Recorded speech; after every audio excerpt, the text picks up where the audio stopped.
Hello and good afternoon. Welcome to Office Hours with Arrow, a LinkedIn Live event hosted by Arrow leaders who care about what senior living looks like. I'm your host and producer, Rachel Sheehan, and I have a great panel of guests here with me today to talk all about tech solutions. So, Crystal, Derek, Matt, and Amber, welcome. Do you each want to just tell us how you got involved with senior living? We'll start with Derek. Hi, everyone.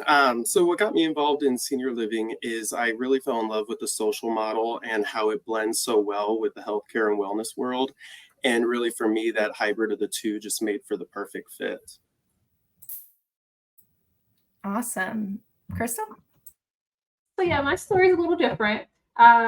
Short story of it was I thought I wanted to be a news anchor. That didn't work out. Super shy. So I went to school, became a nursing assistant, and then I went on to being nursing and then doing nursing and then realized that I love this environment. I love senior living. I love the people, the work that I do. So really senior living chose me.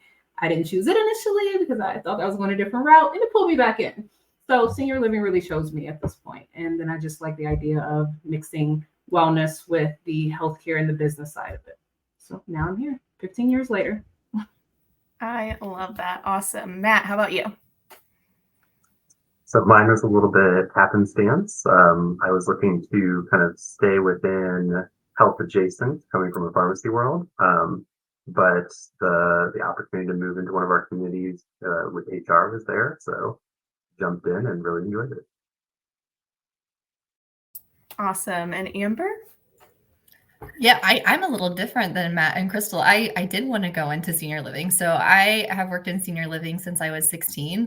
I started as a server at a senior living community. One of my friends just started working there and I just needed a job. I was 16, but I ended up falling in love with the population and knew I wanted to make a career out of it.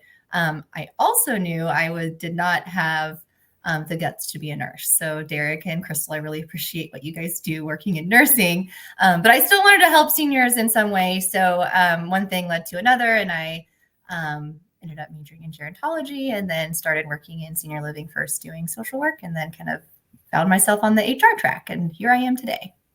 I love it. And for those of you who don't know, Amber and I went to the same college, same program. So pretty Yes, fun. shout out Missouri State University. They've got a great gerontology program. I love it. Awesome. Well, let's just dive right in.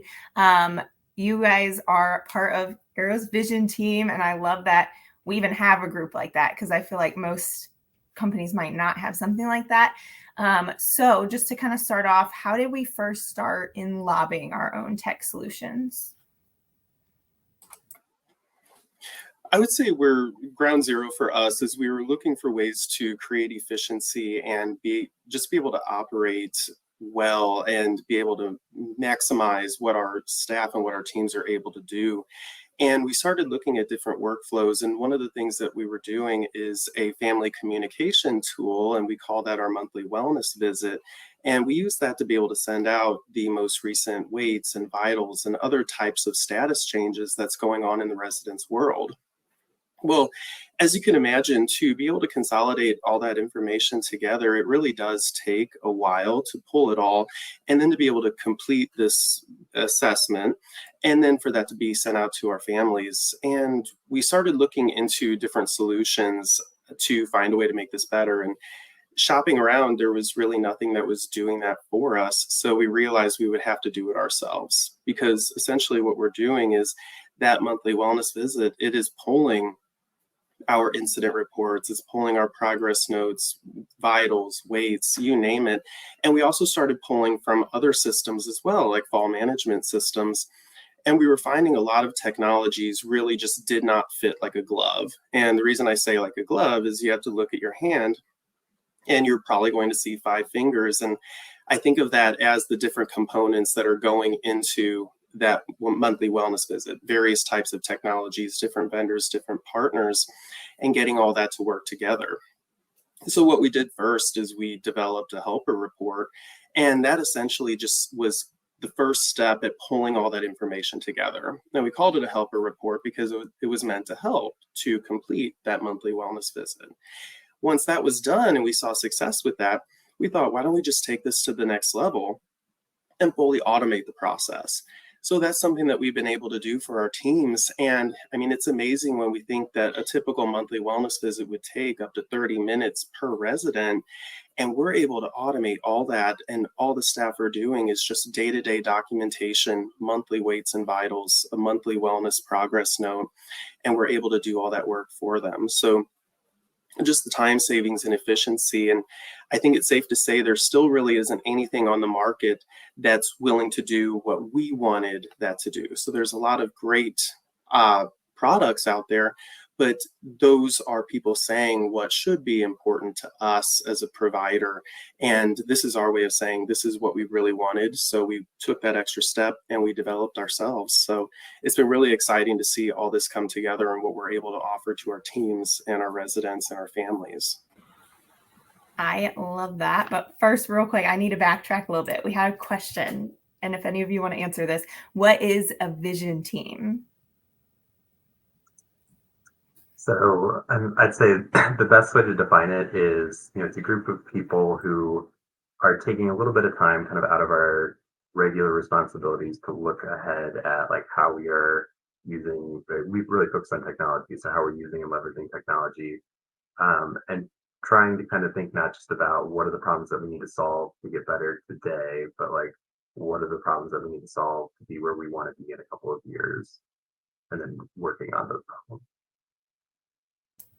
Very cool. Thank you so much. And then also real quick, another question came through, a little off topic, but it's from us. What's your logo on your shirt, Derek?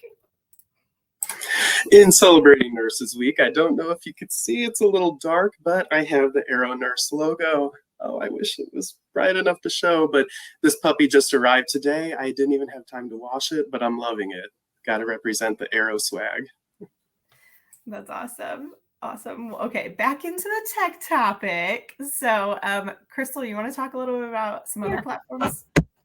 Yeah, sure. So I will admit I'm a little late to the party because I really did not realize like how amazing our analytics teams was and what we were really capable of doing here at Arrow until like I really had my own specific needs for wellness and something that I really wanted to see until I kept bumping my head with these manual processes and just taking a lot of time with my regional wellness director. And we just took so much time and I just said, what can we do? So I got with this team and we came up with really two dashboards that are really game changers for us. So one of them being the CBA and an audit tool that we have. And basically this tool is like a dashboard that really shows our assessments and the discrepancies and what we have with the goal of improving like our accuracy in our assessment process and really better compliance across the board. But it also calculates like how much revenue is being captured, what's being left on the table, and based off of these discrepancies. And it also will show you really what we're doing with this additional care fees and how it correlates with our staffing numbers and our resident acuity. So it's really impactful. Like originally, this process for us was 100% manual with my regional wellness director team. And it was manual and labor intensive. And we were just spending so much time just auditing the processes, auditing, collecting, interpreting some of that data. And then we still had to follow up with the training and coaching of the communities and really execution. So right now, with this focus on accuracy in this tool, it really moves the needle forward with our families and them trusting our assessment process and how the wellness directors are now more confident in speaking to this, speaking to our assessment, knowing that there is something working in the background, kind of auditing our process and our systems, and it really keeps them accountable. So this document, like I said, in this tool and this dashboard is just really impressive because it really focuses on the accuracy of our assessments, and it takes a lot of time off our plate for my director level team. So that was one tool that, again, overly excited about using it now. And it's an amazing tool that we built from scratch. The second one is our wellness director incentive that really focuses on financial monitoring and how it relates to our labor and expenses, which was a huge deal within our company. And it's something that we all need to really focus on. So we were able to create a tool that will track their schedule, their staff, their retention, their overtime, their agency use, and how we really manage our current employees and their breaks and times. We've had these processes in place, but it was just in a lot of different places. So right now, this tool puts everything in one place and you're able to check it with benchmarks and your areas that we're monitoring. And really, we set up this incentive for them so that they can hit these certain benchmarks and goals with the end result with the end result, being like this one-stop shop kind of place where we find the most important data for our payroll. And it shows our weekly progress and the movement and the numbers and our interventions that we put in place and how we're really managing our payroll week over week. So for me, with these two things that I've, really built with or really developed with the analytics team from scratch, with all of the ideas that I had, all of the concerns and challenges, it really helped us customize our specific tools based off of the dashboard and our specific needs that I had within my wellness team and what we were seeing in the trending. So basically, when you build your own systems from scratch, like the possibilities are endless, right? Like we're working with our team. So again, it created efficiency and a better workflow for my staff, my regional director levels, who obviously we focus on a lot of quality improvement, insurance and audits and compliance. But now we just spend more time with the wellness directors and that coaching and training and brainstorming versus collecting the data from those multiple sources. But lastly, I would say the benefit of having this internally is that our team at Arrow, we're so committed, right? Like we work with amazing people, so smart, so brilliant in their own right, in their own area, in their own service areas, and we're all invested in Arrow and each other. So with that same token, like we have our same goals and our same vision in improving the resident care and our outcomes. So when you have that certain level of dedication and attention that we're all putting on it, like magic's going to happen. And processes are going to be when these processes are created with. And so, like I said, it's just an amazing feeling to work with my team to be able to do this because I know they have the same passion that I have for it. I love that. And I did want to ask you, Crystal and Derek, a question came in of how have these things kind of helped with burnout? I know you talked about how they save so much time. So do you have any insight on that? I have this kind of unofficial back to the bedside campaign. I like to think back to when I went to nursing school. I didn't do it to sit behind a computer, which is funny because that's what I do a lot of the time now, but I love my job now. But when I think about people that are working the front lines, it's really not what they went to school for. You want to be working with residents. You want to be actually interacting and doing the job that you went to school for. When you're spending your time documenting or doing anything that may be redundant, like the example of those wellness visits that were taking so much time per resident, that's time away from the residents. So as far as burnout, I think, what do people go to school for? I think that we're giving them exactly what they're looking for when we go back to those basics and really free up their time. And I think that will benefit the residents as well. I think just piggybacking off of Derek on the regional wellness director level, like I said, it just takes our attention and puts it elsewhere because we have everything instead of all this time we're wasting and, finding all these tools and documents, 16 different places and gathering it and putting it together. We can skip that part, right? And then really just dig into the data and the information and then work with the team to figure it out. So that's on that level, it's huge time savings. You know what I mean? Like we can put our attention elsewhere at this point. And on the community level, I think allowing them to have these tools right in front of them and not having to learn so many different, versions or programs or systems or having to look in, so many different places, and it gets confusing. So when we can put all this stuff into one place and one tool, one document, we say, here, this is your information. This is your financial monitoring information. This is your incentive piece. Like go here, just click the tab, click the page. You have everything you need here within this workbook. That's efficient in itself so that they are able to focus on it and really find what they need and not spend so much time trying to figure it out. Yeah, perfectly said. I also wanted to point out here Bill's comment as we segue into the next topic, but he loves that we develop stuff that meets our own needs versus conforming to a platform. And I think we should go back to where this started and talk about just how Arrow saw this bigger need for solutions. And so we need to talk about our hackathon. And so what a hackathon is, for those of you who might not know, basically it was this competition we had within Arrow, and other companies do this too. But within Arrow, we were all on some of you were on the same team, but we all were part of this hackathon where we formed teams, thought of a problem that exists in our communities, and proposed ideas of solutions. And so 2 of you here are winners of a hackathon. And I'd love you to talk about that and kind of what you developed out of that. Yeah, so I can start. So thank you, Rachel, for explaining the hackathon. I really loved participating in it because it really gave us, like, Arrow really empowered all of us and trusted us to come up with these solutions to solve all these different, problems we might have been facing across the organization. So it was cool to hear all the different ideas. But yeah, so Matt and I were in a group together for the hackathon. When it was announced that we were doing the hackathon, around that time frame, I was working in recruiting and kind of struggling with our staffing model, and we had these really like terrifying spreadsheets that we would use to like do staffing, which they are still our staffing model today, but they were just way more difficult to work with and understand.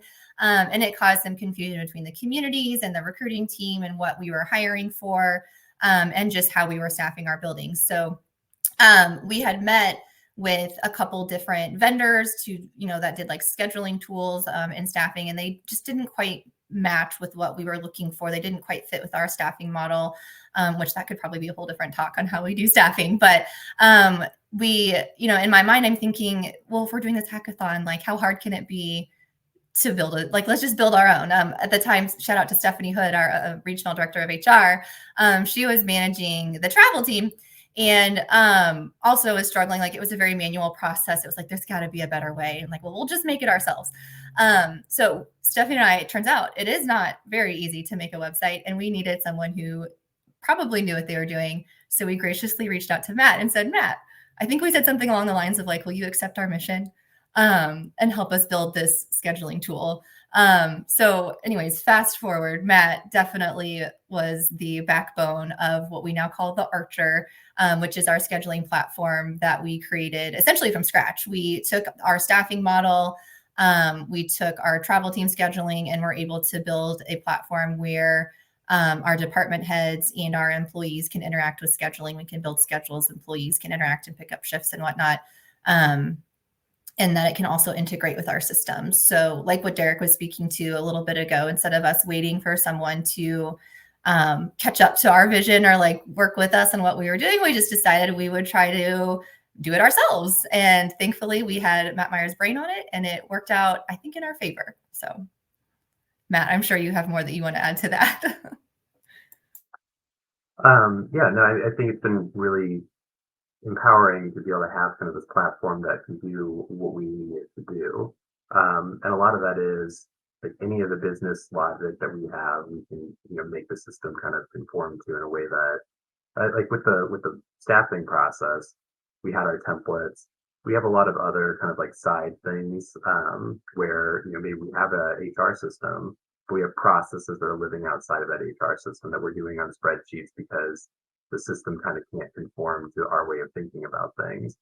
And we've been able to, working with Archer, start to roll a lot of those processes into a system in a way that it makes sense, in a way that it kind of talks to our other systems. Because that's been a big thing that we kind of see across our systems as an opportunity is we may be able to do something in one system, but it can't talk to a separate system. So we're always interested in how do we pull our data out of our systems, but also how do we do things in one spot and make it kind of flow through to the natural places. So we kind of keep finding ourselves in situations where we're able to say like Archer is a place where we can make it do what we want to do. So if we do need that kind of back and forth communication, we're looking at that as a tool. Now that we have it rolled out, we kind of have the platform that we can keep growing with. Can I throw something into that too, that just kind of going along with what Matt said? One of the things I've enjoyed about the Archer too is it has kind of helped bridge the gap a little bit between maybe some requests that the communities might have had with how we do scheduling or even just some other things, and then what we're doing on our end. So it's been nice to work to partner with the communities and make some adjustments into the Archer just based on what they were seeing and what they were saying they'd like to see it do too. So it was nice to have that option. Speaking of, we have that right here, a question about, are there plans for the future for the Archer app to be an app as well? Yes, that is actively in development right now. It should be rolling out shortly. Yay. That's so exciting. I love that. And what you're just talking about, like adapting it to what the community needs, because I think sometimes we're all working at home and we're not in the community day to day. So it's really great to take that feedback and see. So I'm glad we're developing an app because clearly there's a need for that as well. So any other thoughts about the Archer? I think I just want to throw out that like the four of us that developed the Archer, none of us are like in tech. Like we aren't like, I mean, Matt again is very like Matt figured it out on his own how to do coding. And like me, Alyssa, Stephanie kind of just like, we all just kind of dove in and just kind of did it on the fly. So like, I just want to say like, if we were able to do this, like I think other companies could as well. Like you don't have to necessarily wait, you can just start building stuff and like we can figure it out. Like everything is figure outable. I think Cassie Tweeten says that a lot. And that's kind of the approach we've been taking with the Archer. That's perfectly said. Here's another. What's next for the Archer and the Vision team? I would say for Archer, we're continuing to look at how do we roll more of our different business processes that live outside of systems into it. So that's been kind of a big push for us as a Vision team, is identifying and understanding what are our core systems that kind of make up where stuff's being accomplished, and what are our opportunities for things that are living outside that, because those are probably very manual processes or very brittle processes. So we're rolling more of that into Archer. And then for Vision team, we're also aggressively tackling logs right now, and just like anything that kind of just goes back to what Derek was talking through, anything that we can automate, we're trying to automate. And anything that like our goal is that somebody goes into a system to do their job kind of on a day-to-day basis, and that's the only logging that they're doing. So maybe they're recording that they did a task or something, but then they're not sending 3 follow-up emails to somebody to tell them that they did the task, and then summarizing it somewhere else in a different form, then summarizing it somewhere else in a monthly thing. They're just doing their job, and their job is creating the data that we need. We're able to assemble that and pull that out of the system. Yeah, to mirror what Matt is saying with the Archer, so really turning it from just into a scheduling tool into more of an operational tool. So we have like business plans are currently being built in it, and then there's some other operational management things that we want to get into as well, and just to have a source of truth for all of that instead of having it to go all over the place. I would add on to, so the next step for the Vision team, like Matt had said, one of our administrative logs. Some of our states have very specific requirements on things that we need to have available should they be requested by a state surveyor. And some of our existing systems don't have the functionality or the capacity to be able to put all that information together into one easy place. And that's the last thing that we would want our teams to have to do, is to continue on the long term maintaining something manual like that, especially when all that documentation is in one system.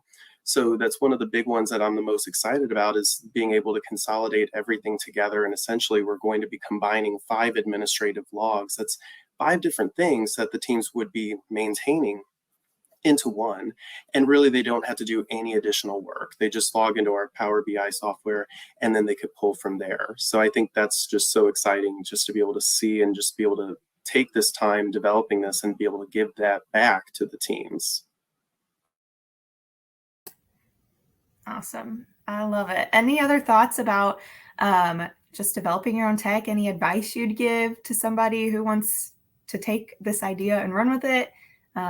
Anything like that? I would say for me, because I was just gonna say for me, like I said, I was late to the team on that one, and kind of late to the party on what you could really do with it. Because again, I'm not, like Amber said, like I'm not tech, like I'm not overly tech savvy. But I think it's kind of, we were saying before, just do it. Like if you can visualize it, then it can probably be done. You know what I mean? And that's kind of what it was. So me working through this process, I was able to see and be able to put my ideas on paper and say, you know what, I want this, I want this, I want that, I want this. And Matt just looked up at me and started smiling.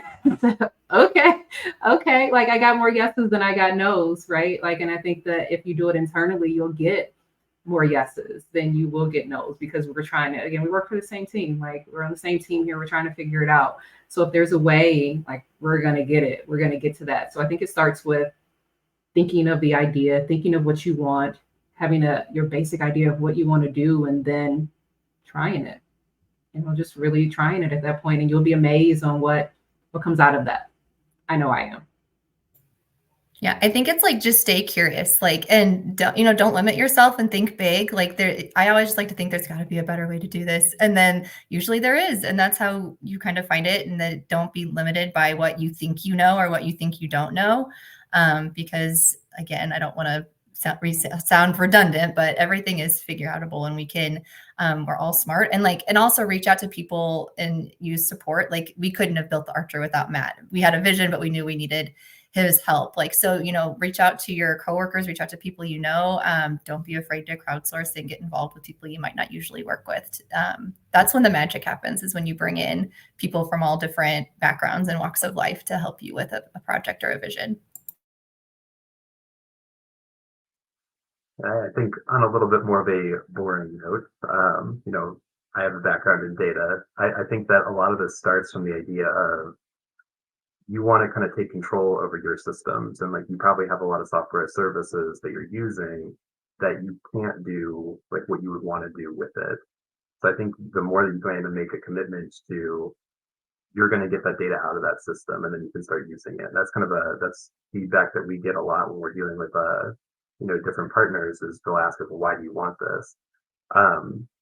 But we've always just kind of pursued it as like, we have to have the access to this because that's how we're going to think about it. That's how we're going to be able to develop on it, and we're going to be able to do stuff with it. But if you can't get that information out, then you're kind of locked into whatever their vision is for the tool. So you really start opening up not just reporting use cases, but automation use cases, application use cases. Like everything really starts when you start to pull your information out of the system.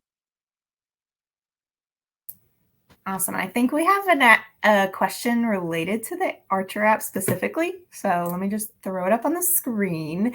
But it does ask, Ezra asks, does it make sense to gauge staffing needs based on care plan requirements across shifts, knowing how many people to schedule per shift, or when there's a no-show or other caregivers alerted of an open shift? Yeah, I would say that makes sense. So just kind of real quickly to summarize our staffing model, we base off of what we call safety ratios, or minimum staffing, that we calculate based off of resident count as well as high care residents. So we're looking at which residents are 2-person assists, which ones have higher care fees, and then we base our staffing based on those things. So we're not just counting number of residents, but we're tripling some of those residents, maybe based on what their level of care is, so that we can ensure we have safe staffing. And then with the Archer specifically, yes, if someone is a call-in and we need to open up a shift, all open shifts are broadcast out to the employees for them to pick up shifts. And then department heads have the option to also send out an announcement. So employees can sign up to have text or email notifications. And then the department head could text essentially or email through the Archer to say, hey, I've got this last minute shift. Will you pick it up?